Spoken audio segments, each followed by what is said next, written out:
Well, let's just see where this week is going to take us. Lately, Jupiter and Venus have been very visible in the early evening skies off to the west. As they set, Chiron has been sitting right in their mix, and that's there's a dynamism to that kind of energy of Jupiter and Venus sitting together that it's lovely. It inspires the artistic side within us and really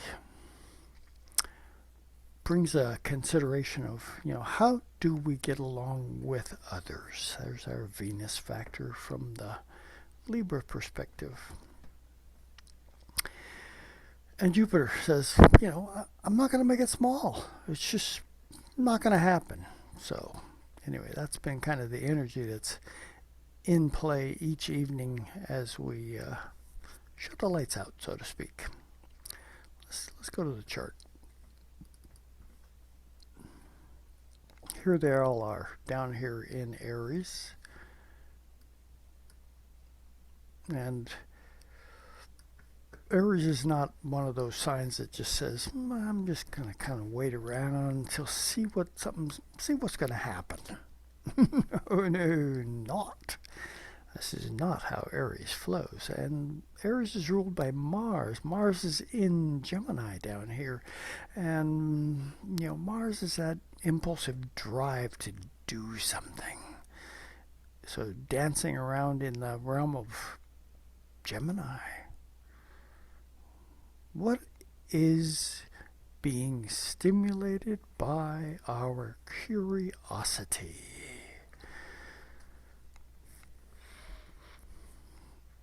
How then might this little dance going on over here in Aries get inspired, to take chances?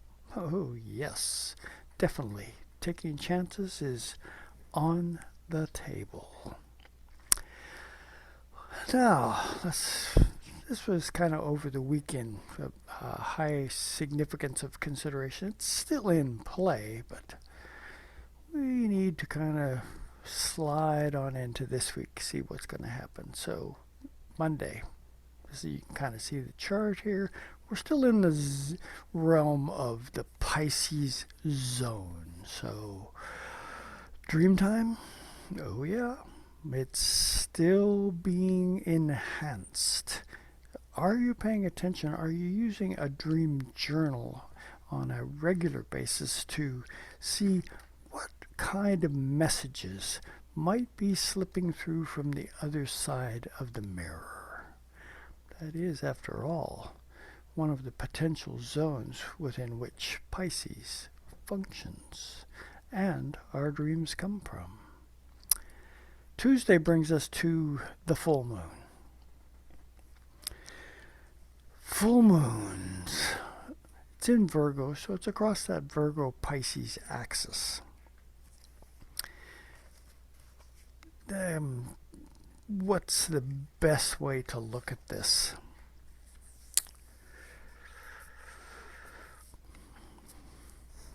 If we were inclined to, overtly tune into our mental machinations and try to analyze what it is that those dream states, the Pisces realm, are attempting to get our attention with, there's the moon in Virgo. Massive, total reflection of that solar globe from the realm of trying to get those thoughts into a meaningful context that we can do what with? Might we want to share it with others? One possibility, indeed. Another is to use it as a vehicle, a tool to get some things aligned effectively enough that it enhances our living experience. So you have to ask yourself at this full moon on Tuesday, do I feel like that dreamscape is bringing information to me that I can utilize effectively?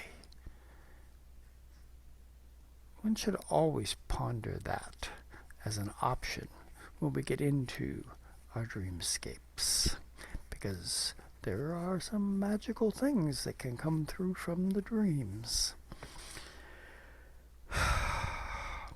Here's the Sabian symbol for where the moon is at, basically the middle degree there of Virgo. I'm thinking 16 degrees.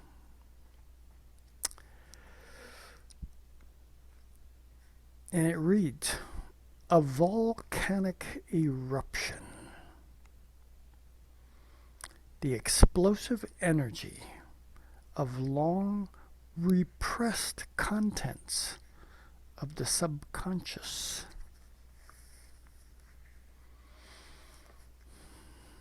Further delineation. We are dealing here with the dramatic release of energies which have been kept in check by the outer shell of the ego-controlled consciousness.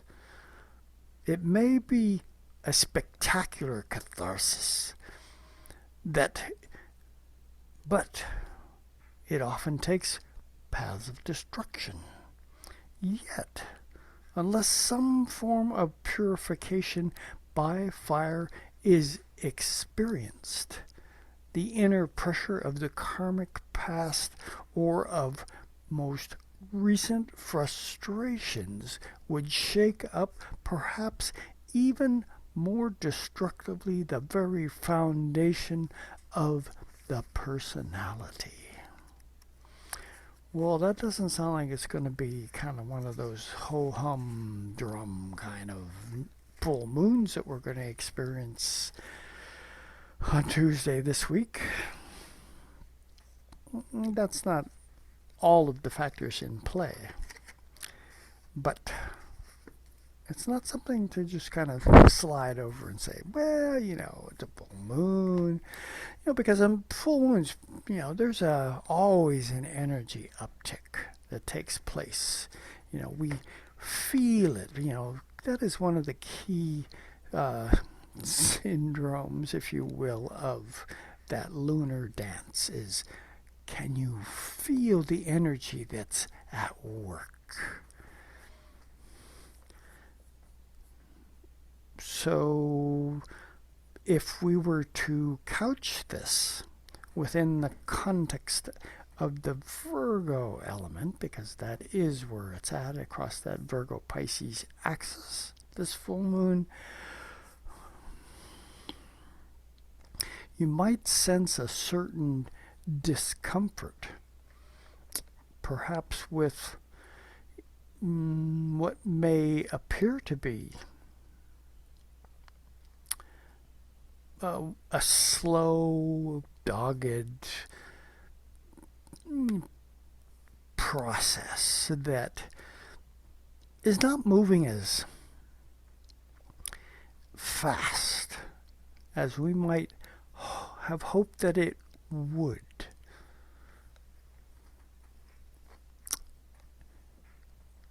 Not the only thing in going on, but if you look at this chart, you'll also see that Mars is in a little bit of a wide T-square with this full moon. So that Martian energy, that curiosity, it is in the mixed. And how it's arriving in the mixed? Well, it's in a square to that full moon, which means that, there's some tension in the air. That Mars curiosity from the Virgo standpoint, it's like I'm not being presented with either the appropriate or just information in general that I require in order to, formulate the process of what it is that I'm working on.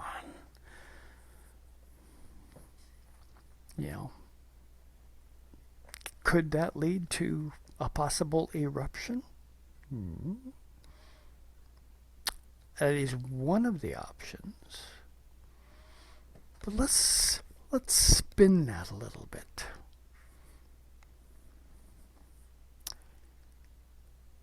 Let's perceive these eruption consideration as, boom. A point of enlightenment shows up.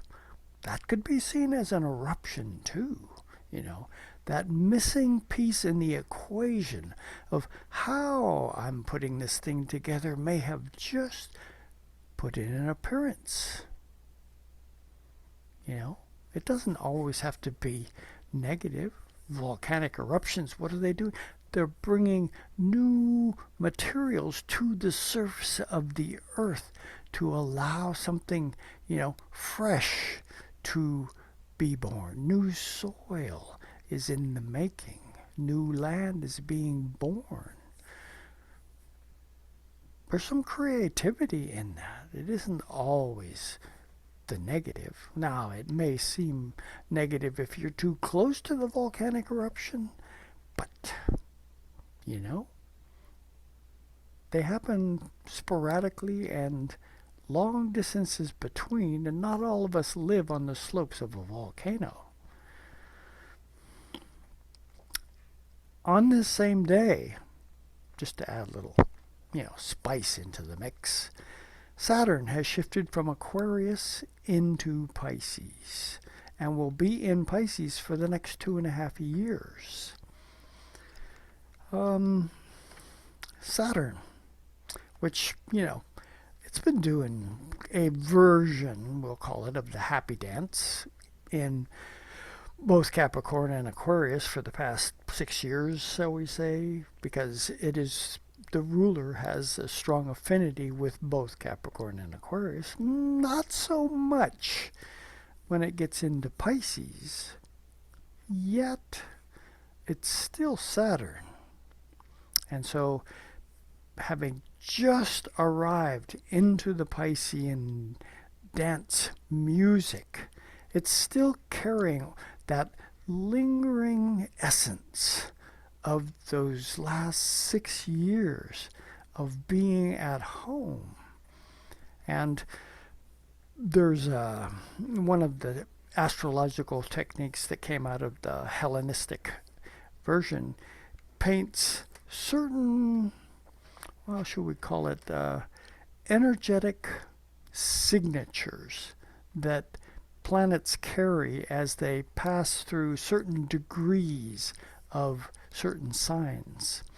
And if we were to look at Pisces, it's not the ruler, it's not in exaltation, it's not in detriment or fall.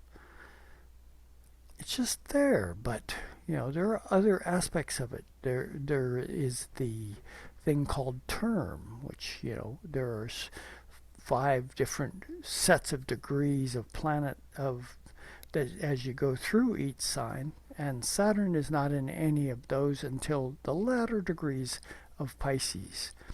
There is another term called face, and Saturn at the first 10 degrees of Pisces is in face of this part of Pisces. Now,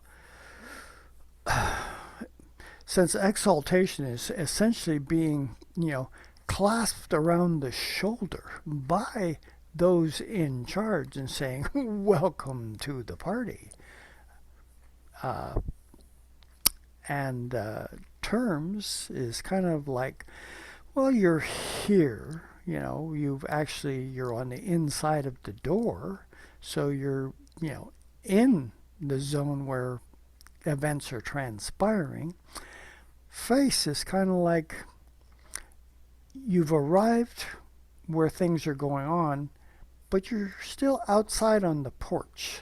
So even though you are close to the action of what's taking place, you're not really entwined or integrated into the actual inner core of things that are going on, but it still has some substance. So let's consider what kind of life lessons might Saturn be bringing into this realm of Pisces, where we have Mercury, the Sun, and Neptune all present within this sign. You know, a stimulation. Well, yeah, it's a stimulation. You know, will I challenge that mercurial process that's trying to, in not quite as comfortable position as Saturn is, because it's in its both fall and detriment. So the challenge of trying to facilitate effective communication in the realm of, dreams, illusions, imagination, may not be necessarily functioning as you hope that it would. But, I think the advent of Saturn and the life lesson process says, are you paying attention to, those theoretical roadblocks that seem to be in the way of being able to present something to others, to utilize that time to still think? That's another one of Mercurial's factors that it has in its quiver of options. So just because you can't say it doesn't mean you can't think it. And that thinking process is something that, I think it kind of fits in more effectively in that Piscean zone where, it's an investigative experience into some of the most deep and profound levels of life energy that exists. That is the realm of Pisces. The sun, our vitality, is also dancing through Pisces. So are we paying attention to the vital energy, the vital fuel that our imagination is presenting to us at this time to, tune into and perhaps facilitate alternatives to the, gung-ho, charge forth, conquer the world kind of energy, because that's not Pisces.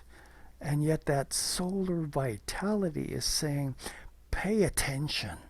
There are things percolating often under the surface that carry a lot more significance than we give them credit for. And then, of course, we have Neptune, a planet that is theoretically termed the modern ruler of Pisces, but it's, there's an affinity, the energy of, creative imagination and illusion. These are definitely Neptunian signatures. The traditional ruler of Pisces, Jupiter, is in Aries. So there's an energy quotient that is being made available for Aries. For Pisces to locate, if you will, an aspect of drive, to really paying attention to that Piscean process of releasing those things that are no longer relevant to us so that there can be room for something new to be born into.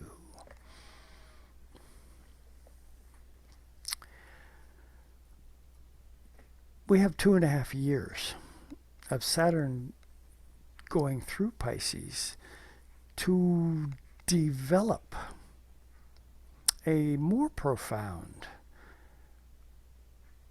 question and answer process as to just exactly how are we going to adjust to the deeper questions of the meaning of life.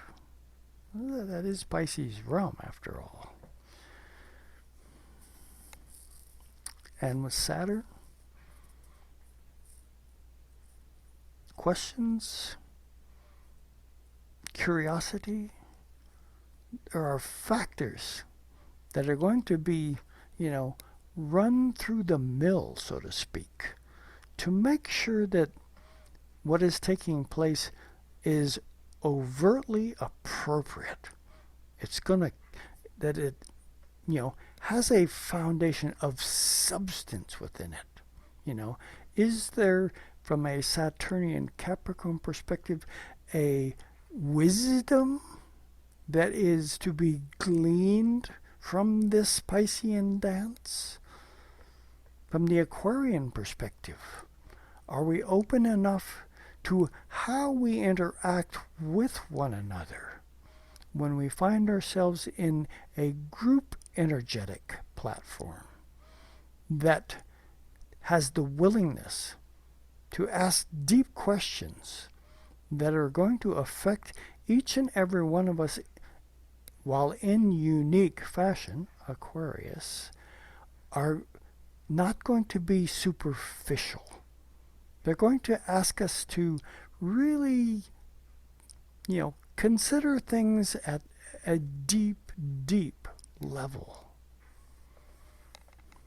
This is what we have to live into for the next 2.5 years. Okay, when I looked at the energies, those two energies stood out to me right off the bat when we start to sing. And then it's not till there's always lots of things going on in the chart, but I'm not going to go through all of them because I don't want to take up all your time or mine in going into the nitty-gritty of all the little details, which there are many astrologers out there talking about many things. I invite you to enjoy what it is that they have to say. I'm going to aim more toward the end of the week because, as you can kind of see, the Mars down here, 23 degrees of Gemini, Neptune 24 degrees of Pisces, Mars is moving closer and closer to forming this square, which you can kind of see indicated here on the chart, day by day, until we get to Sunday. And on Sunday, Mars goes into 24th degree of Gemini, which is where Neptune is still, even though it's the last minute of the 24th degree, they're both sitting at 24 degrees. So this hardens that square process. And squares they're challenges. They don't necessarily say these kind of energies that are being represented by the two signs, air sign Gemini, water sign Pisces, they're not on the same wavelength. There are versions that each of those planetary energies represent that they could clash, because you have Mars in Gemini. I want to say something. Neptune in Pisces. I'm still too busy dreaming about the possibilities of what's taking place to really formulate words to try to transcribe what it is that's going on. You can kind of see those two energies are not really on the same page. And yet, there's an essence of Mars drive and energy, talking to Jupiter in Aries, ruler of Pisces, remember, with a tailwind. It's giving that tailwind to Jupiter in Aries. So the Pisces influence has got a fire burning under it. There's that volcanic eruption thing of the full moon that took place, possibly still lingering. Might there be opportunities to spin a dream out into into each of our surroundings, just to see what the effect is? How will others perceive that dream factor that is so delightfully or challengingly involved us in the realm of imagination? We're all dealing with these realms of imagination right now because we're in Pisces. That's where the sun is. And there might be, likely there is, or there are, essences coming through the dreamscape world that are there for a reason, or multiple reasons, that if we, stepped up to the plate, so to speak, and decided to share them, might be more insightful to others' perceptions as factors that they actually required. Maybe they didn't know that because you're the one that perceived it and shared it with them. Dreams are not just to be kept to oneself. This is, these are visitations of energies coming from other realms of awareness that we have the capability, responsibility to actually utilize effectively. Now, this particular aspect, not this week, but next week, is this square coming up here to Neptune. Neptune is going to be joined by the Sun and Mercury, all at 25 degrees, while Mars is at 25 degrees. This is an aspect I will talk to you about for next week. I'm just giving you a hint now that it's coming. So that same square is going to be visited by what we think, Mercury. And what's that driving vitality power that is, right there percolating those deeper recesses of the Piscean realm? And is that square to Mars going to be a stimulation of that dreamscape beyond the levels that we might be used to? We're going to talk about that a little bit more next week. I'm just going to keep this short and sweet for this week. And happy dreaming, everybody. This is, after all, an excellent, excellent time. Pay attention. Use those dream journals.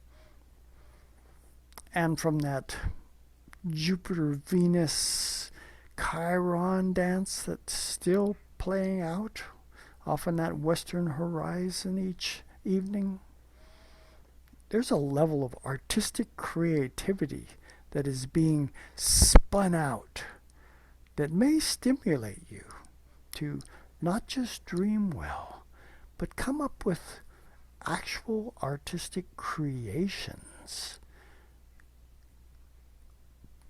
and do them. You know, is it dance? Is it music? Is it pen on paper through words? There will be a little bit more challenge there because of Mercury's current position. But Mars is in Gemini. You know, there's a fire burning underneath that communication tool. Paint on canvas. Options. Lots and lots of options are tickling our fantasy realm right now. What are you going to do with it? I will see you all next week.